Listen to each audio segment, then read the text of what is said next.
ఈరోజు కీలకమైనటువంటి రేవంత్ రెడ్డి బెయిల్కి సంబంధించిన వాదనలు వినిపించారు. ముందు వాదనలు వినిపించినటువంటి రేవంత్ రెడ్డి తరపు న్యాయవాది చాలా అంశాలను తీసుకొచ్చారు. ఏవైతే సెక్షన్స్ ఏసీబీ పెట్టిందో చాలా సెక్షన్స్ కూడా రేవంత్ రెడ్డికి వర్తించవు అనేటువంటి కోణంలో రేవంత్ రెడ్డి తరపు న్యాయవాదులు వాదించారు. అయితే 1998 పివి నరసింహారావు కేసుని ఇక్కడ పబ్లిక్ ప్రాసిక్యూటర్ ఉదహరించారు. చాలా స్పష్టంగా పబ్లిక్ సర్వెంట్స్ ఎవరైనా ఉన్నా కావచ్చు, ఎమ్మెల్యేస్ ఎంపీస్ కూడా ఎవరైతే లంచం ఇవ్వడానికి ప్రయత్నిస్తారో, లంచం తీసుకోవడానికి ప్రయత్నిస్తారో వాళ్ళందరికీ కూడా ఈ సెక్షన్ వర్తిస్తాయి అనేటువంటి ఒక ఆర్గ్యుమెంట్ను ఇక్కడ ఏదైతే 1998 కేసును ఇక్కడ ఉదహరిస్తూ ఆయన చెప్పడం జరిగింది. దాంతో పాటుగా చాలా స్పష్టంగా ఆయన ఈ మొత్తం ఏదైతే రేవంత్ రెడ్డికి సంబంధించినటువంటి న్యాయవాదులు వాదనలు వినిపిస్తూ ఒక అంశాన్ని తీసుకొచ్చారు.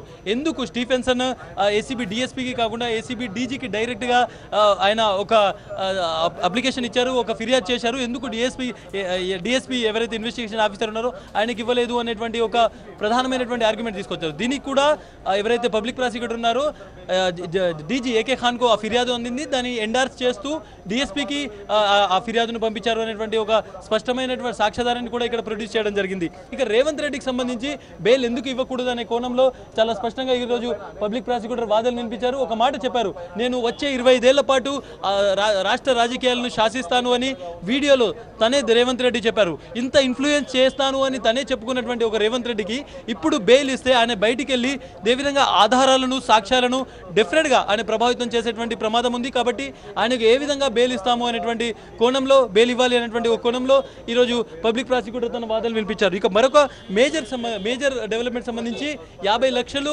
డెఫినెట్గా రేవంత్ రెడ్డి హయాంలో దొరికాయి, రేవంత్ రెడ్డి దగ్గర దొరికాయి. దీంతో పాటు 4.5 కోట్లు ఇంకా దొరకాల్సి ఉంది. 4.5 కోట్లు ఎక్కడున్నాయి అనేటువంటి కోణంలో ఇన్వెస్టిగేషన్ సాగుతుంది.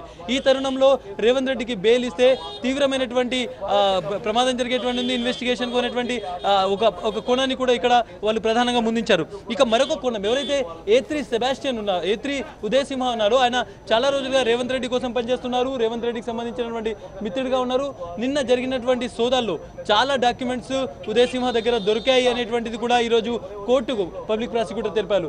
ఎందుకు ఇంత డిలే సోదాలు చేశారు, ఎందుకు ఇప్పుడు సోదాలు చేయాల్సి వచ్చింది అనేటువంటిది ఏదైతే రేవంత్ రెడ్డి తరపు న్యాయవాది అడిగినప్పుడు మాత్రం డెఫినెట్గా 4 రోజుల పాటు కస్టడీలోకి తీసుకొని విచారించిన తర్వాతనే చాలా సాక్ష్యాలు బయటకు వచ్చాయి. ఆ తర్వాత ఆ ఆధారాల ద్వారా నిన్న మేము సోదాలు నిర్వహించాం, మాకు చాలా డాక్యుమెంట్స్ కూడా దొరికాయని చెప్పినటువంటి పరిస్థితి. సో కీలకమైనటువంటి ఈ ఇన్వెస్టిగేషన్ టైంలో ఏ విధంగా బెయిల్ ఇస్తారు, ఒకవేళ ఇంటీరియం బెయిల్ కోసం రేపు ఎంగేజ్మెంట్ ఉంది అనేటువంటి మానవతా దృక్పథం మీరు అడుగుతున్నారు. కాబట్టి ఒకవేళ అక్కడికి ఇచ్చినా కానీ డెఫినెట్గా వాళ్ళు సాక్ష్యాలను, ఆధారాలను ప్రభావితం చేసే ప్రమాదం ఉంది.